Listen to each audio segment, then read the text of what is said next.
So we're talking about different periodic properties. Okay, so the three things that we're going to be talking about are atomic radius, ionization energy, there we go, energy, and electronegativity. Okay, electronegativity. So we're going to be talking about first what each of these three properties means and how we can use the periodic table to predict what a particular element's atomic radius, ionization energy, and electronegativity are going to be. Okay, so let's start off with this first one, atomic radius. So this one's probably the most fundamental, and if we understand the reasons why atomic radius acts the way it does, we're going to pretty much understand how all of these things work. Okay, so let's start off with a little bit of review from last unit, and we're going to look at some electron configurations. Okay, so let's look at the electron configurations for say, how about let's say lithium, sodium, and potassium. Okay, so here we've got lithium. Okay, electron configuration for lithium. I'll go ahead and move this up here so we have a little bit of room. All right, and we see lithium up here. It's in the second row of the S block.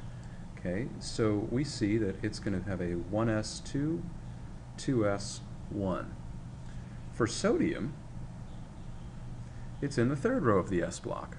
So 1s2, 2s2, 2p6, 3s1.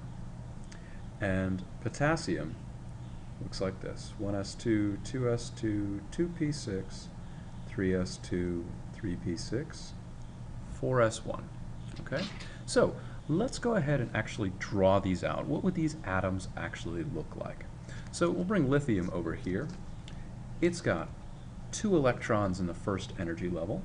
It's got 3 protons in the nucleus. So in that first energy level, here we go, and we get 1, 2 electrons.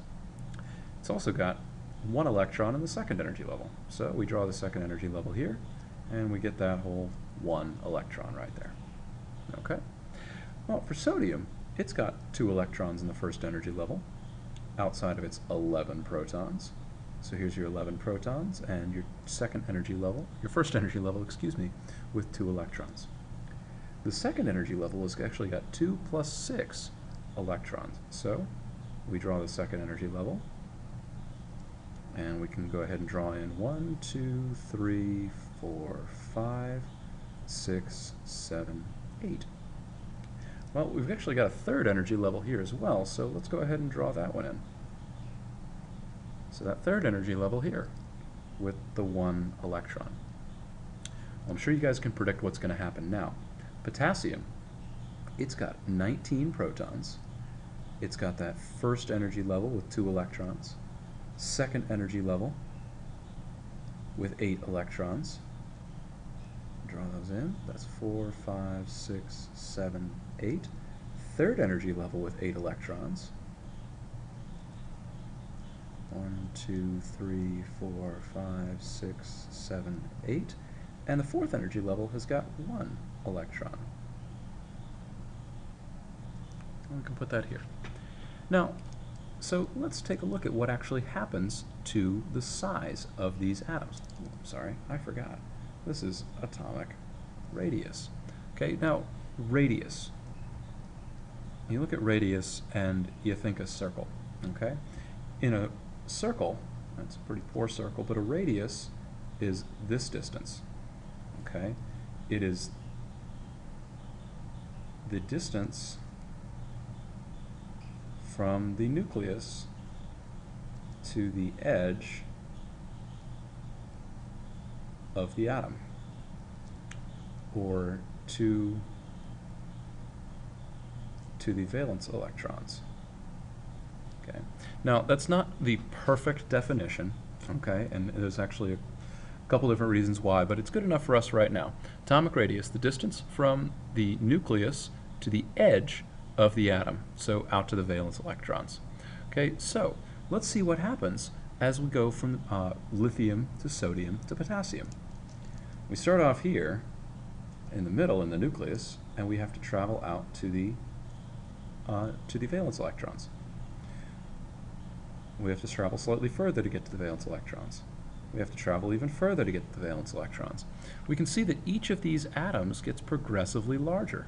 And why is that? Every atom, as we move down the periodic table, lithium to sodium to potassium, they're all in the same group here. Take a look at this. They're all in the same group, lithium, sodium, potassium, lithium, sodium, potassium.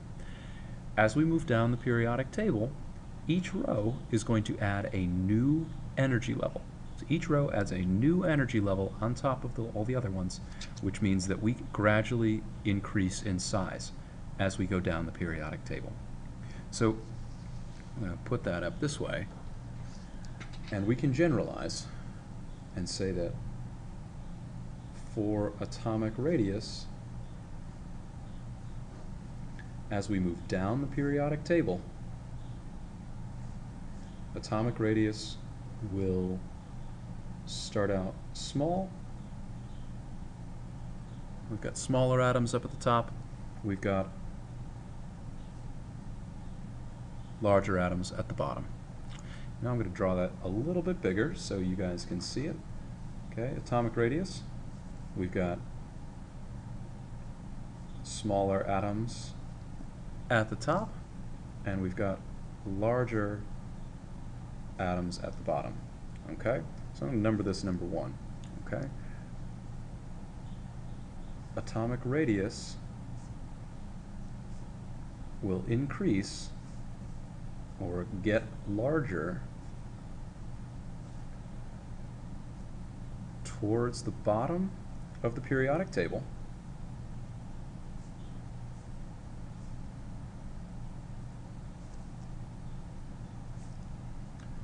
due to more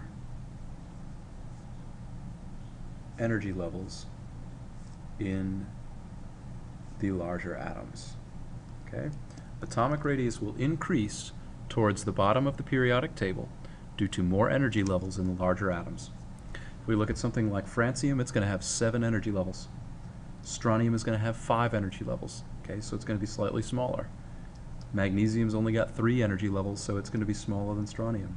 Beryllium's only got 2, so it's going to be smaller than magnesium, and so on like that. Well, so let's talk about what happens going the other way. Okay, so not just going top to bottom, but we also have to worry about what happens going left to right across the periodic table. And let's go ahead and look at a couple other atoms as examples. Okay, so let's set this one aside and we will come back to it. We want to talk about going across the periodic table. So let's see what actually changes. If we're going across the periodic table, let's use, say, potassium as one of the atoms. All right, so we've got the 1s2, 2s2, 2p6, 3s2, 3p6, 4s1. Okay, so we can go ahead and draw that same old Bohr model. Okay, still with the 19 protons in the inside. We've got 1 energy level. We've got 2 energy levels. Please pardon my drawing. 1, 2, 3, 4, 5, 6, 7, 8. We've got the 3rd energy level, again with 8. 1, 2, 3, 4, 5, 6, 7, 8. We've got the 4th energy level with 1 electron. Now, let's look at, say, krypton. Krypton looks like this. 1s2, 2s2, 2p6, 3s2, 3p6, 4s2, 3d10, 4p6. Okay. Well, what's the big difference? We still have electrons at the 4th energy level. So we haven't added any more shells. Okay, we haven't added any more shells, but we have changed something. Inside the nucleus, there are 36 protons. There are 36 protons inside this nucleus. Now, I'm going to go ahead and draw the picture here, and we'll see how that's going to change things. Okay, so your first energy level got 2 electrons. Your second energy level has got 8 electrons. 1, 2, 3, 4, 5, 6, 7, 8. Your third energy level has actually got 2 plus 6 plus 10 electrons. So 18. 3, 4, 5, 6, 7, 8, 10, 11, 12, 13, 14, 15, 16, 17, and 18. Your last energy level, your fourth energy level, has got 8 electrons. 1, 2, 3, 4, 5, 6, 7, 8. So take a look at these 2 atoms. Take a look at these 2 atoms. We've got 19 protons, 4 valence, 4 energy levels. We've got 36 protons, still 4 energy levels. Take a look at what happens to the size. Well, didn't really draw it all that well on this one, but you'll notice that the krypton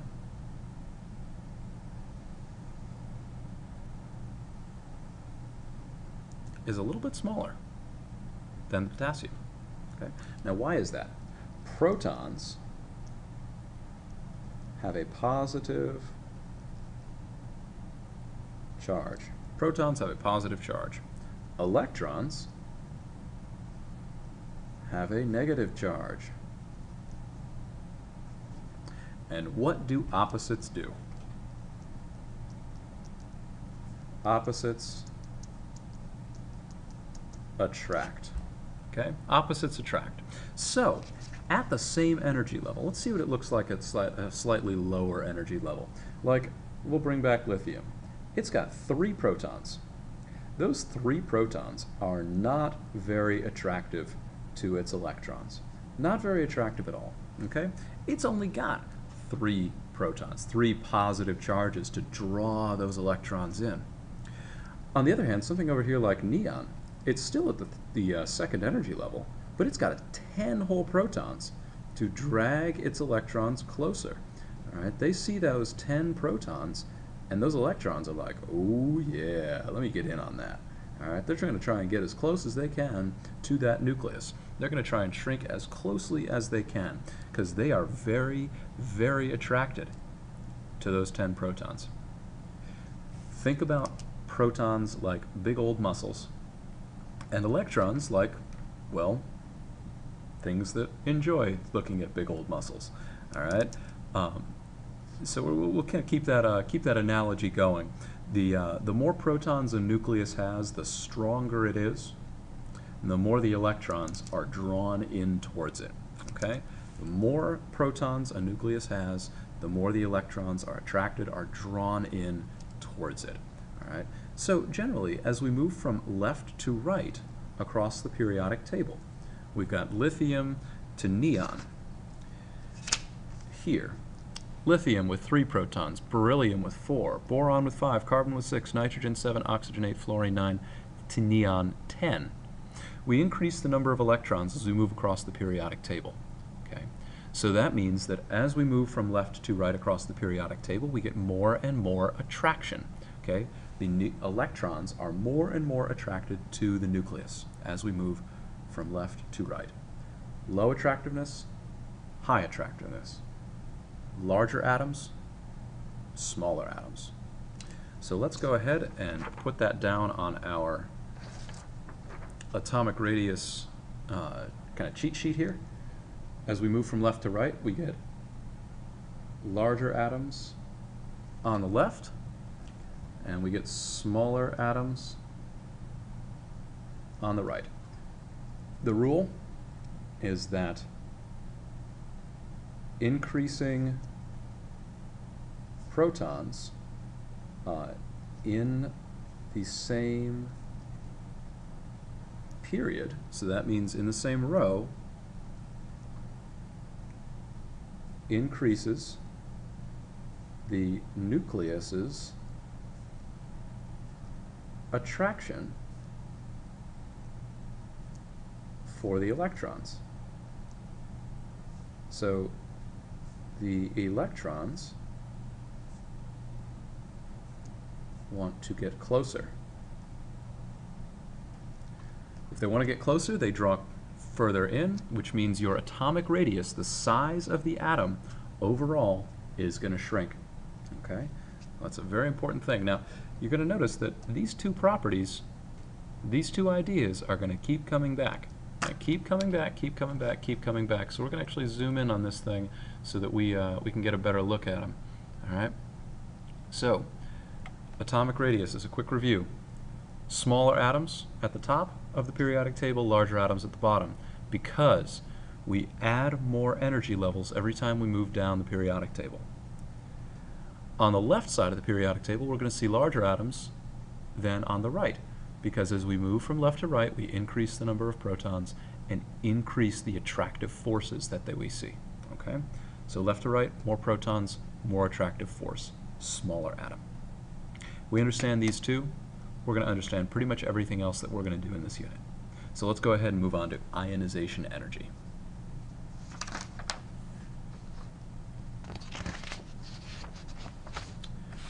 And here we go.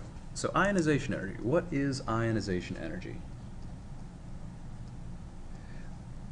And to answer that, we kind of need to know what ionization is. Obviously, ionization energy is the energy to ionize something, but we got to figure out what that means. So generally, to ionize is to make an atom into a cation. Okay, to make an atom into a cation. Now, we look at the cation, we see, hey, look, it's got a positive sign. So we know that it is a positive ion. Now, we do that by removing an electron. Okay, you take away a negative charge, you're going to end up with a positive charge overall. Okay, so ionization energy is just the energy or the effort or the work required to remove an electron. To remove an electron. Okay, so for that, we got to think about a couple things. What is it that holds an electron to the atom? Okay, electrons are held to the atom by their attraction to the what? By their attraction to the what? Okay, by their attraction to protons. By their attraction to protons. So, if we increase attraction, those electrons are going to be held tighter and tighter and tighter.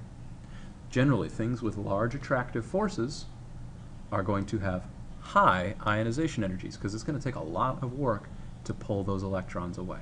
So let's see a couple examples. Let's go back to our old examples of the lithium, okay? Lithium and neon. So here's lithium. It's got 3 protons with the 1 and the 2 and the 3rd electron out in the 2nd energy level. And let's look at neon. You've got 10 protons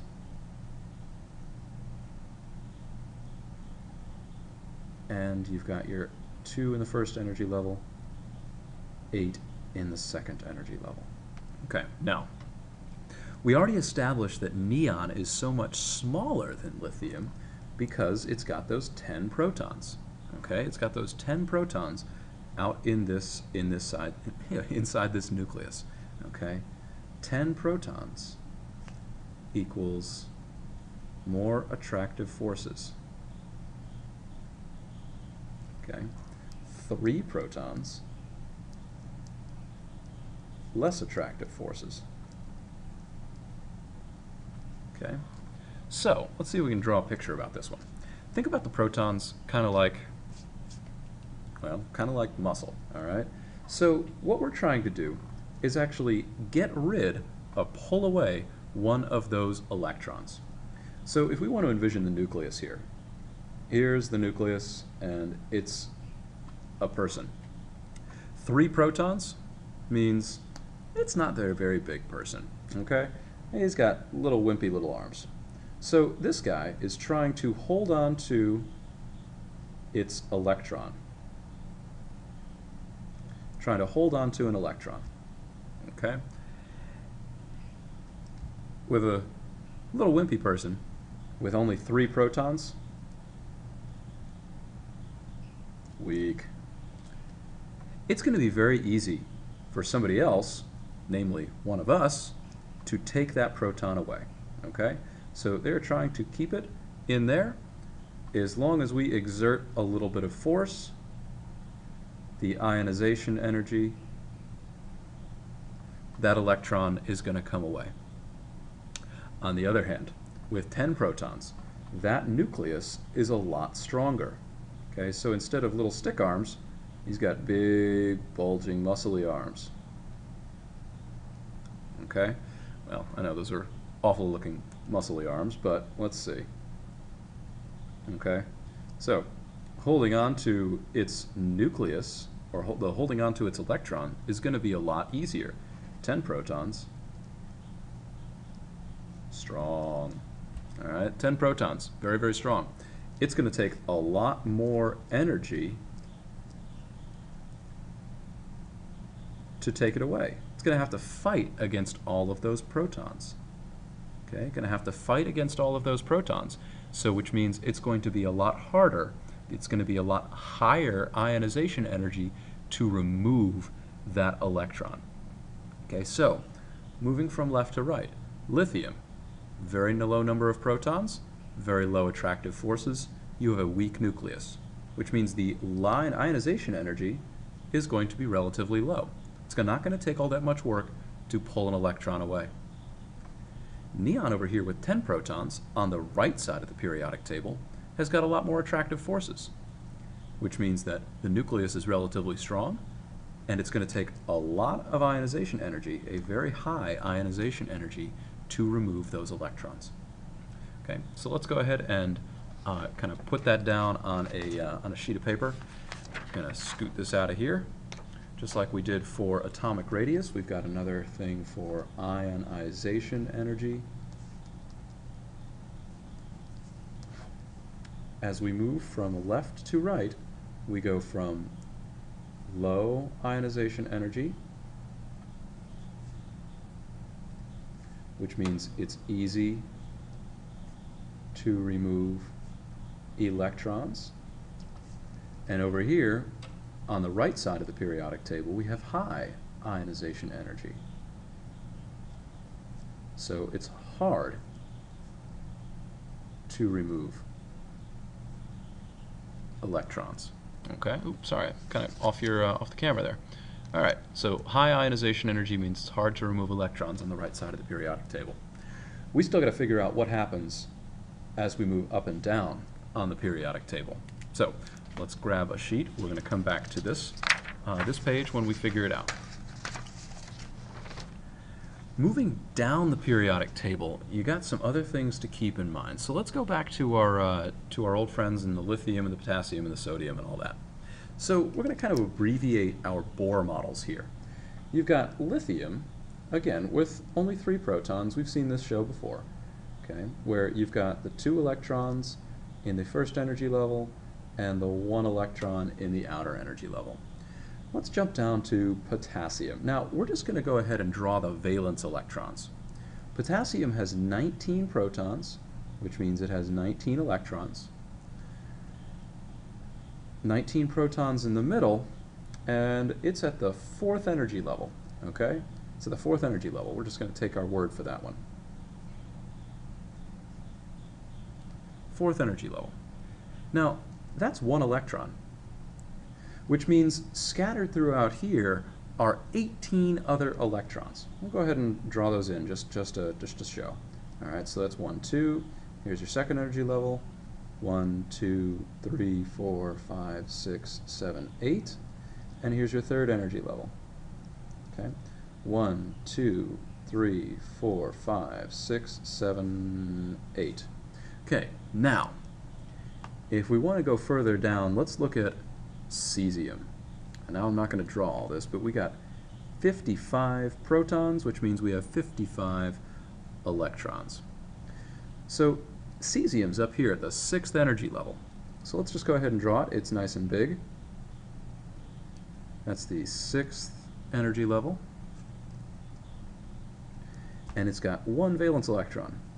It's got 55 protons, and it's also got 54 electrons on the inside. Okay, on the inside that are not valence electrons. 55 electrons, 1 of them is a valence electron, means that 54 of them are something else. Okay, so let's keep in mind, we know opposites attract. We know opposites attract, but like charges repel.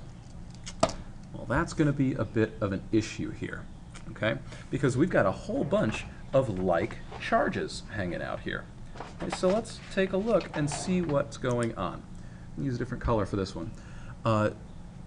This outside, this valence electron, the one that we would try to take away, okay, the one which we would try to take away, that's what we're trying to do, and to ionize it. It is being attracted, okay, it's being attracted to the nucleus.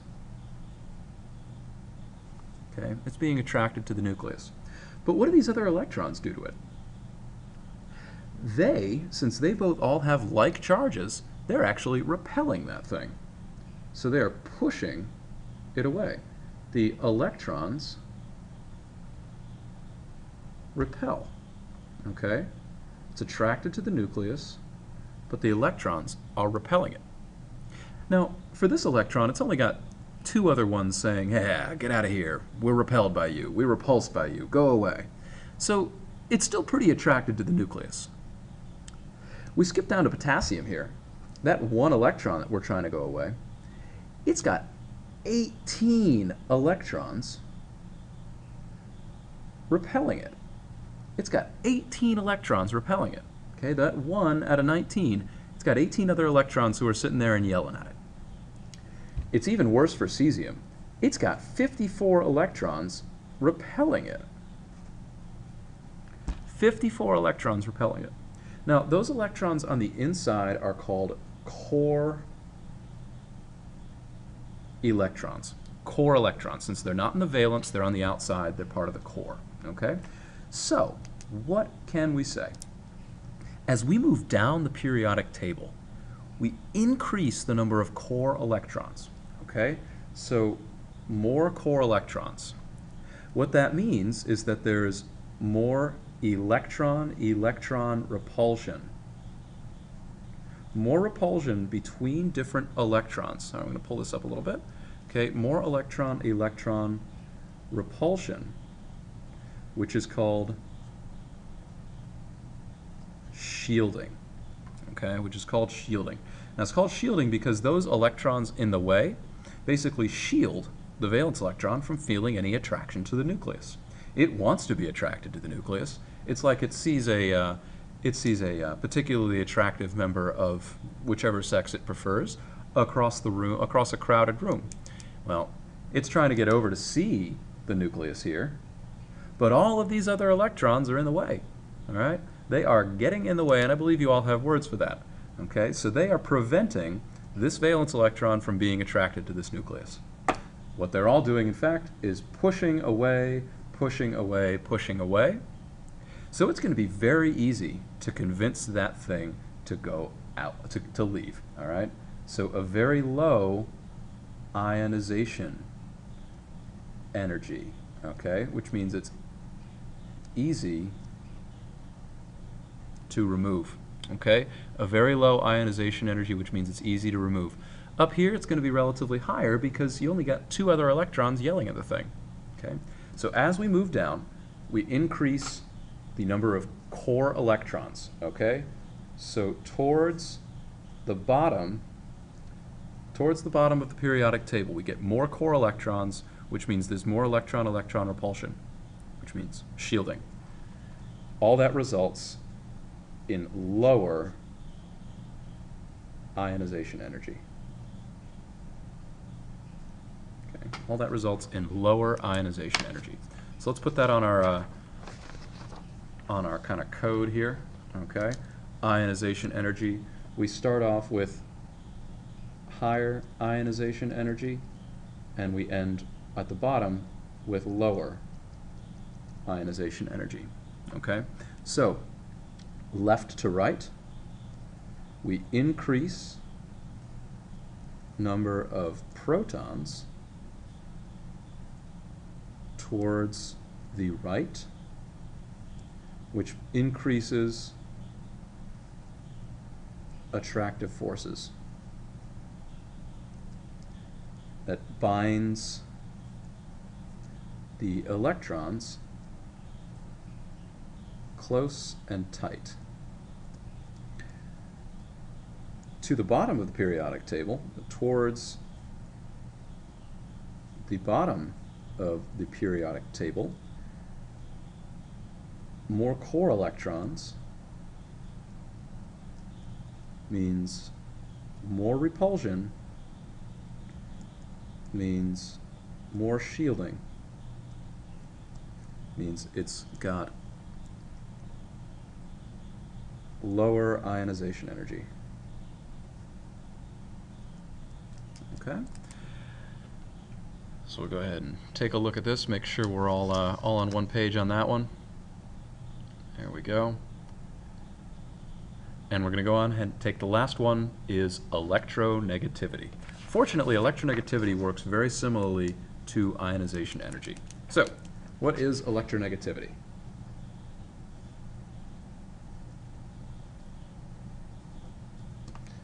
Electronegativity is basically the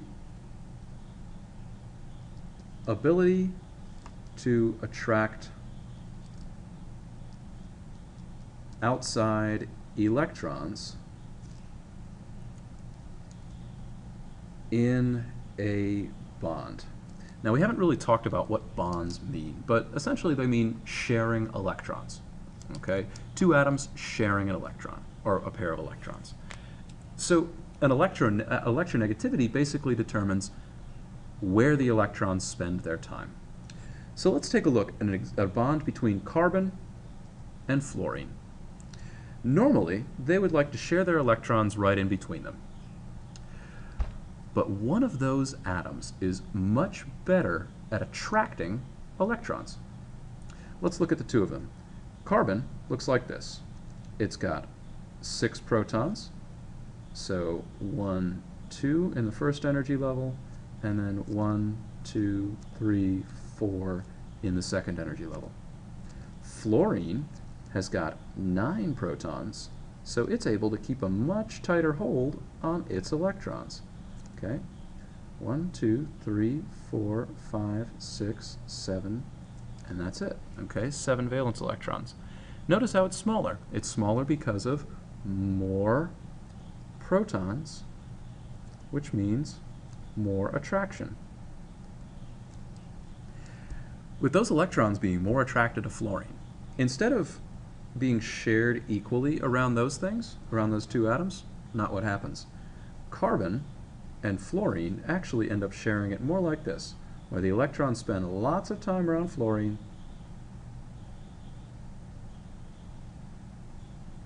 and not so much around carbon. Okay, so fluorine is very electronegative. Okay, very electronegative because it's good at attracting electrons. Okay, generally, as we move from left to right, as we move from left to right on the periodic table, we start off with low electronegativity because there's fewer protons over that side, and we go to high electronegativity because we've got more protons, more attractive forces. Let's see what happens as we move from top to bottom. As we move from top to bottom, and we'll grab another sheet of paper for this one, come back to this. As we move from top to bottom, let's look at, say, those lithium and cesium again. Lithium, with those 3 protons, it's got the 1, 2 in the first energy level, it's got the 3rd electron in the second energy level.